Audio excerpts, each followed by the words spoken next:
মহারাজ কি কিছু ভাবছেন? না মানে আপনাকে দেখে খুব স্বস্তি পাচ্ছি না মহারাজ, মনে হচ্ছে আপনি দুশ্চিন্তার মধ্যে আছেন। আমি কি ঠিক অনুমান করেছি মহারাজ? এটা খুব সাধারণ অনুমান গোপাল, এই অনুমান আমরা সবাই করছি। হ্যাঁ মহারাজ, আপনার দুশ্চিন্তার কারণ বলুন, যদি আমরা কিছু করতে পারি।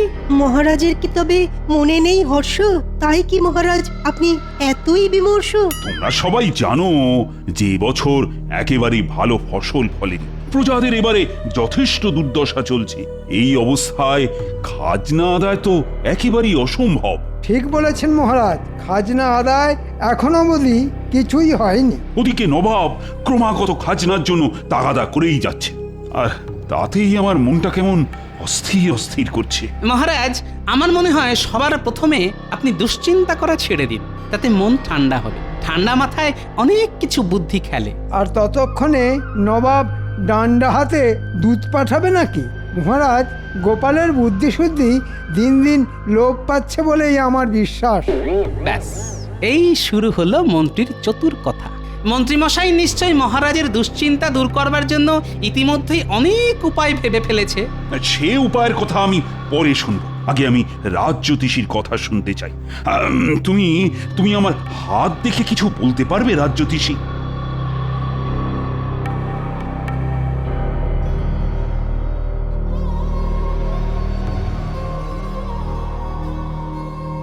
মহারাজ, আপনার হাত দেখে যা বুঝলাম তা হলো একটা অশুভ প্রভাব ছিল বটে। অশুভ? আচ্ছা, বেশ বেশ, তা এখন কি অবস্থা? সেই অশুভ প্রভাব কেটে গেছে, তাই আর আপনার বিশেষ কোনো চিন্তার কারণ নেই। চিন্তার কারণ নেই বলছো? তবে কি? মহারাজ, আমার মনে হয় এই সমস্ত গেঁয়ো যোগী দিয়ে আর কিছু হবে না। আমি কতদিন ধরে এখানে রাজজ্যোতিষী আছি সেটা কি ভুলে গেছেন মন্ত্রীমশাই? সেই জন্যই তো বলছি, আপনার সময় পেরিয়ে গেছে। মন্ত্রী, থামো দেখি।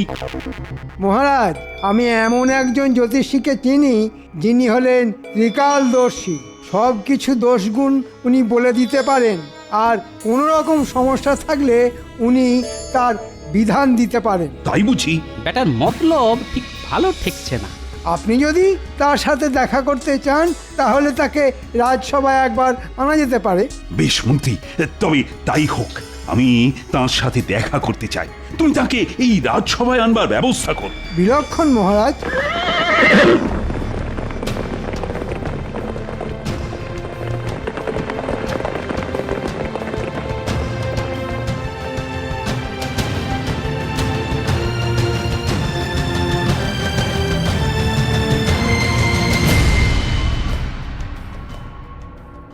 মহারাজের জয়। হ্যাঁ, নবাবের দূত। দেখেছেন মহারাজ, জ্যোতিষী বলল যে আপনার অশুভ প্রভাব কেটে গেছে, অথচ দেখুন নবাবের দূত এসেছে।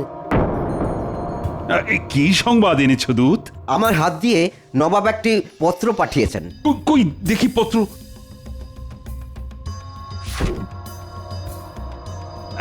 তুমি এখন যেতে পারো দূত।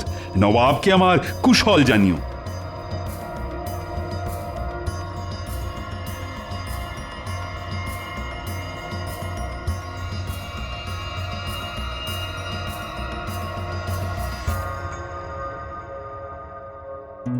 মন্ত্রী, এই পত্রে যা লেখা সেটা তুমি সবাইকে পড়ে শোনাও। পত্রে লেখা আছে, নবাব আগামী সপ্তাহ শেষে এবছরের সেরা আবিষ্কারের জন্য উদ্ভাবনীশ্রী পুরস্কার স্বর্ণস্মারক দেবেন। সাধু সাধু সাধু। যে রাজ্য সেরা হবে পুরস্কারের সঙ্গে সঙ্গে তাদের সমস্ত খাজনাও মুকুব করা হবে। বাকি রাজ্যগুলির খাজনা দ্বিগুণ করা হবে। আবিষ্কারের বিষয়বস্তু এই সপ্তাহের মধ্যে নবাবকে জানাতে হবে। শুনলে তো সবাই, আমি না বড়ই অসহায় বোধ করছি। সবাইকেই ভাবতে হবে আবিষ্কার বলে সবকিছুর দায় বিজ্ঞানীর, আর বাকিরা নাকে তেল দিয়ে ঘুমোবে। এমনটা কিন্তু চলবে না। বুড়ো রাজা এবার সত্যি সত্যি বিপদে পড়েছে। দেখি এই সুযোগে কিছু কামিয়ে নেওয়া যায় নাকি।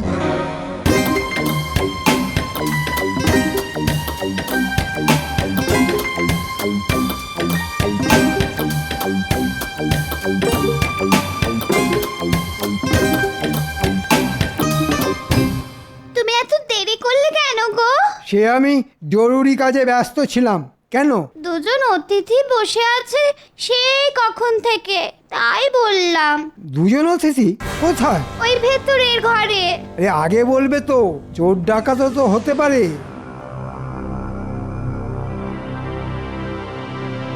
আপনারা কারা ঠিক চিনতে পারলাম না তো। আমি খাম্বাজি রাজ্য থেকে আর ইনি বর্ধমান রাজ্য থেকে এসেছি। আমরা খুব বিপদে পড়েই এসেছি।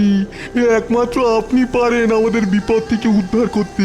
সেটা কিরকম? আগে ওই আমাদের দেশে ওই আপনার কৃষ্ণনগরের মতো বিজ্ঞানী নেই, তাই নবাবের শর্ত রাখবার জন্য আমাদের কিছু আবিষ্কার করে দিতেই হবে। হ্যাঁ, আমরা নিশ্চিত সেই আবিষ্কার পুরস্কার পাবেই। এতে আমার লাভ? এতে আমরা আপনাকে 5,000 মোহর দেব। এ তো দারুণ দাম। শুধু 5,000 মোহর? আপনি বলুন না আর কি চান। বিজয়ী হলে আমাকে মোহরের সাথে 50 একর জমি দিতে হবে। বলুন, রাজি? আমরা রাজি। আপনি মোহরের সাথে জমিও পাবেন। ঠিক আছে, এখন আপনারা চলে যান। কেউ যেন আমাদের সাক্ষাতের কথা জানতে না পারে। আপনি কোনো চিন্তা করবেন না, শুধু আমাদের এই বিপদ থেকে উদ্ধার করুন।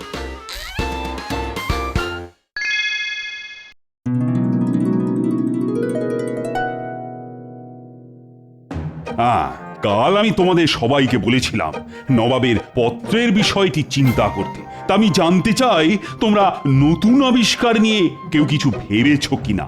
মহারাজ, আপনি কোনো চিন্তা করবেন না। আরে চিন্তা করি কি আর সাথে, বিজ্ঞানীকেও তো রাজসভাতে দেখছি না। বিজ্ঞানী এখন ভীষণ উদ্যমে নতুন জিনিস আবিষ্কার করছেন, তাই সকাল থেকে উনি আদার জল ছাড়া আর কিচ্ছু খাননি।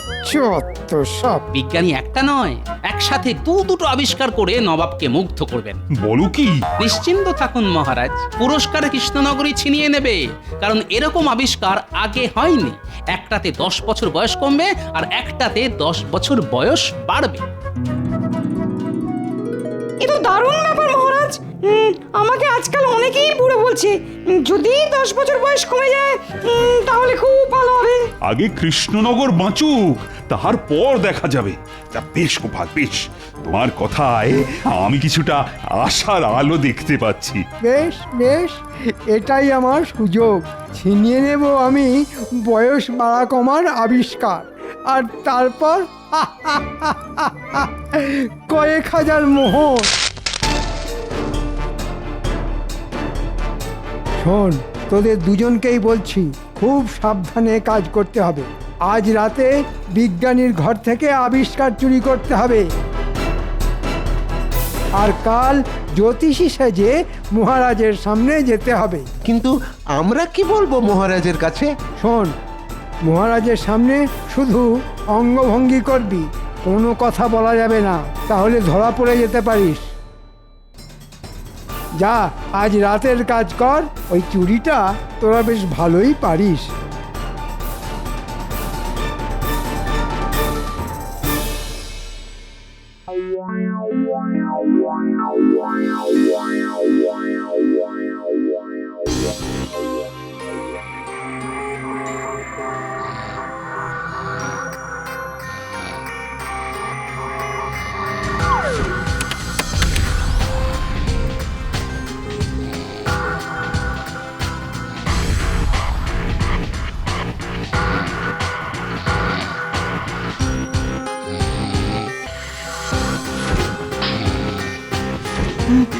কে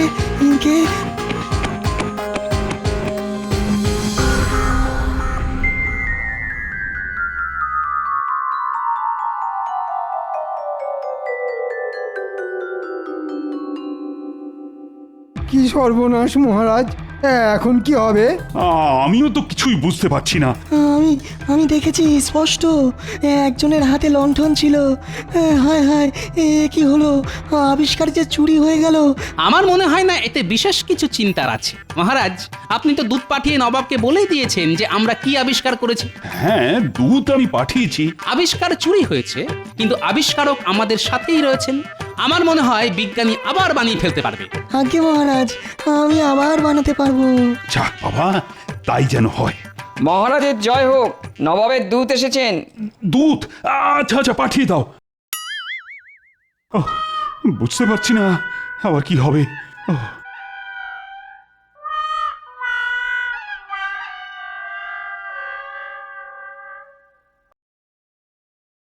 মহারাজ, নবাব বলে পাঠিয়েছেন যে কৃষ্ণনগর যে আবিষ্কারের কথা বলে পাঠিয়েছে সেটা ইতিমধ্যেই খাম্বাজ আর বর্ধমান রাজ জানিয়েছে। তাই কৃষ্ণনগরকে নতুন কিছু আবিষ্কার করে আনতে হবে। সে কি? বেশ বেশ, তাই হবে তাই হবে। তুমি এখন যেতে পারো। হ্যাঁ।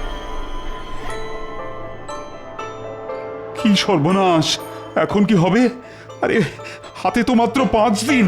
উফ, নবাবের যে কি খেয়াল হয়। বিজ্ঞানী, ও বিজ্ঞানী, তুমি বলো না এই 5 দিনে নতুন কোনো আবিষ্কার করতে পারবে? মহারাজ, আপনি তো সব জানেন। আপনি তো জানেন যে একটি আবিষ্কার করতে কত পক্ষ লেগে যায়, সেখানে মাত্র 5 দিন। আমি পারবো না মহারাজ, আমাকে ক্ষমা করবেন। ও গোপাল, তুমি আমার একমাত্র ভরসা। কিছু কি উপায় আছে? আমাকে একটু ভাবার সময় দিন মহারাজ। আরে আরে ভাবতে গেলে সময় তো লাগবে। কি ব্যাপার প্রহরী? মহারাজ, দুজন সাধু বাবা এসেছেন।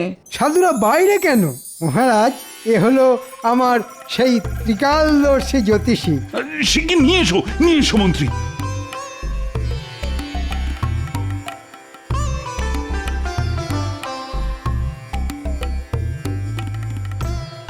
মহারাজ, এনারা দুজনেই হলেন সেই ত্রিকালদর্শী জ্যোতিষী মৌনব্রতী বাবা। মুখে কিছু বলেন না, সবই ইঙ্গিতে বোঝান, তবে গণনা নির্ভুল। কিরকম যেন গন্ডগোল লাগছে, এদের দেখে চেনা চেনাও লাগছে। যাই হোক দেখি। হে ত্রিকালদর্শী জ্যোতিষীগণ, আমাদের রাজ্য আর মহারাজ এখন ঘোর সংকটে। আপনারা গণনা শুরু করুন। আপনারা আকার ইঙ্গিতে যা বলবেন আমি সব বুঝিয়ে দেব।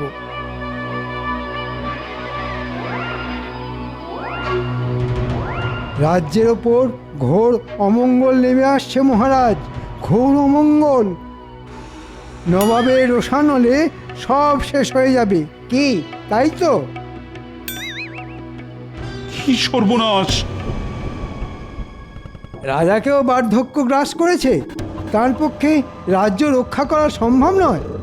সে কি হে জ্যোতিষীগণ, এর থেকে বাঁচার কি কোনো উপায় নেই? আছে বা একটু বলুন। উপায় একটা আছে মহারাজ। এই অমঙ্গল কাটাতে এই রাজ্যের থেকে কিছু যাগযজ্ঞ করতে হবে, আর তার জন্য কিছু মোহর লাগবে। এখন মহারাজ, আপনি যদি সম্মতি দেন তবে। বেশ বেশ, আমি সম্মতি দিলাম। আমি খাজাঞ্চিকে এক্ষুনি বলছি যজ্ঞের জন্য প্রয়োজনীয় মোহর এই জ্যোতিষীদের দিতে। তার আগে আমি বলতে চাই, এরা কিন্তু আমার অতিথি, তাই আজ সবার জন্য ভোজনের আয়োজন করা হয়েছে। বাহ বাহ বাহ, ত্রিকালদর্শী সাধু বাবারা দেখছি মাছের মুড়ো খাওয়া বেশ ভালোই রপ্ত করেছে। কি ত্রিকালদর্শী সাধু বাবার দেখি নকল গোঁপ খুলে গেছে। বুঝেছি, রাজাকে বলে এক্ষুনি মন্ত্রীর কারসাজি ফাঁস করে দেওয়াটাকে ঠিক হবে? না, বলাটা ঠিক হবে না। রাজা নিজেই এখন নবাবের দুশ্চিন্তায় ডুবে আছে। মন্ত্রীমশাই, তোমার ত্রিকালদর্শী সাধু বাবার কিন্তু নকল গোঁপ খুলে গেছে। চুপি চুপি তোমাকে বললাম, আর কাউকে বলিনি।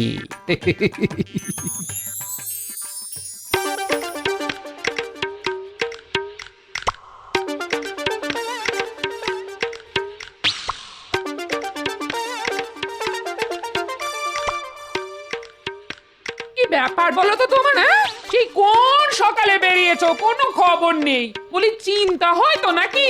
সে রাজসভায় অনেক কাজ ছিল। বলি রাজসভাতে কি এত তোমার রাজকার্য শুনি? দুপুরে নাওয়া খাওয়া বন্ধ দেখছি। আমার হয়েছে যত জ্বালা। হ্যাঁ, আমি খেয়ে এসেছি, তুমি খেয়ে নিয়েছো তো? তোমার জন্য কি হাপিত টেস্ট করে বসে থাকবো নাকি? আমার বুঝি খিদে পায় না? তা তো ঠিকই। সে দিনকাল আর নেই বুঝলে। বাবুর জন্য বসে থাকবো আর তিনি কখন এসে খাবেন। তা তো ঠিকই। ঘরের খাবার তোমার পছন্দ নয় সে তো জানি। আনু কি ছাই বাজার থেকে? 4টে মূল্য, 2টো পটল, একটু আলু, ছি আর নিজে রাজবাড়িতে ভালো মন্দ খাবে। এই রাজা একটু খাতির করে খাওয়ালো আর কি। তোমার জন্যে আমার সারা দুপুর আজ অশান্তিতে কেটেছে। হ্যাঁ, আমিও কি চাই খুব শান্তিতে আছি? আমারও অনেক চিন্তা, অনেক কাজ, বুঝলে? তোমার কাজ কি আমি জানি, বেশ জানি। আমাকে বেশি বোঝাতে এসো না, করো তো রঙ্গরসিকতা, বলে কি না অনেক কাজ। গিন্নি, এখন আমার মাথা খেও না তো, বলছি তো অনেক কাজ। তা তো ঠিকই, আমার কথা এখন তোমার মাথা খাচ্ছে। পরিষ্কার বলে দিচ্ছি, আমিও একজন মানুষ। হ্যাঁ, তুমি যে একজন মানুষ সেটা আমি জানি। এখন চুপ করো দেখি। কেন চুপ করব? কেন চুপ করব? আমারও বয়স হচ্ছে। আমি কি কাঠ পাথরের পুতুল যে সব দিন একই থাকবো? আমি তোমায় বলে দিচ্ছি, এ সংসারে আমি থাকবো না। থাকো তুমি তোমার মতো করে। হ্যাঁ, কি বললে তুমি গিন্নি? কাঠ পাথরের পুতুল? আরে গিন্নি, তুমি কি বললে তুমি নিজেই জানো না। মলজা, এর হলো কি? পাগল হয়ে গেল নাকি? আমি এক্ষুনি আসছি গিন্নি, এক্ষুনি আসছি। উমাগো, হলো কি? এই কোথায় যাচ্ছ?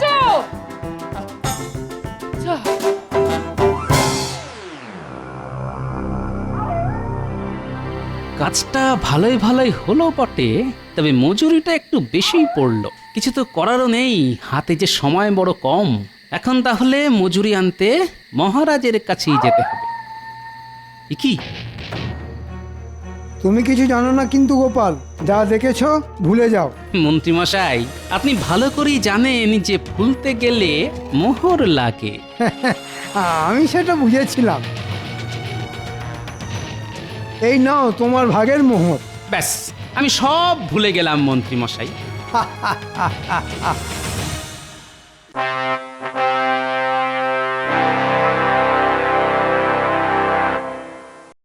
মহারাজ, ওই সাধুদের আনতে কি আপনি বলেছিলেন? হ্যাঁ গোপাল, ওরা ত্রিকালদর্শী যে। আজকে আমাদের প্রথম পরীক্ষা খাম্বাজ রাজ্যের জন্য। সেটা হলো বয়স বাড়ার ওষুধ। বেশ, শুরু হোক। এই সেই ওষুধ যা খেলে বয়স 10 বছর বেড়ে যাবে। উজির, তুমি ওই ওষুধ খেয়ে নাও। নবাবের যা হুকুম।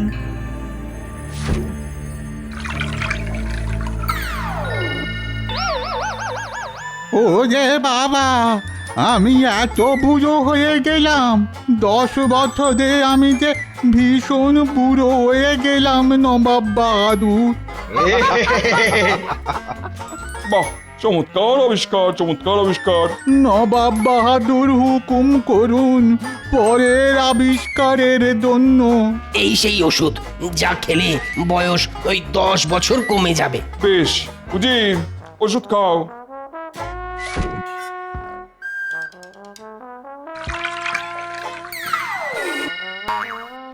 চমৎকার, চমৎকার। এবার এসেছে কৃষ্ণনগরের পালা। বলো, তোমরা কি আবিষ্কার করেছো? গোপাল, তোমার মুখ থেকে শুনি। আপনার দেওয়া শর্ত অনুযায়ী আমরা এমন জিনিস আবিষ্কার করেছি যা আপনার বয়স বাড়াবেও না, কমাবেও না। আপনি যেমন আছেন সারা জীবন নিজেকে ঠিক এইভাবেই দেখতে পাবেন। কই কই দেখাও সেই আবিষ্কার।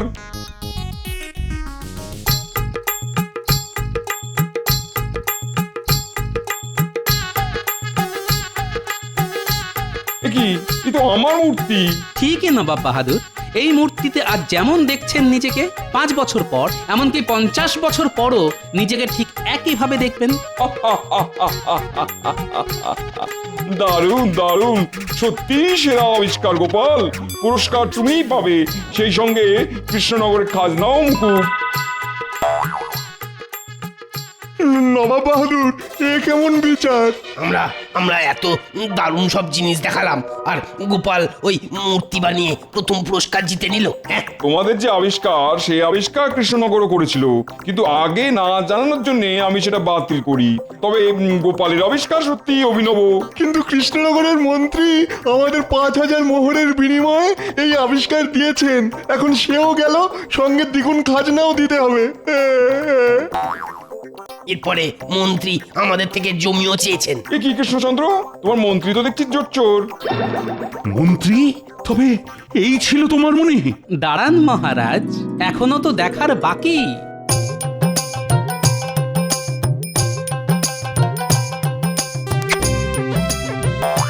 কি ত্রিকালদর্শী জ্যোতিষী আসলে বটা ঘটা?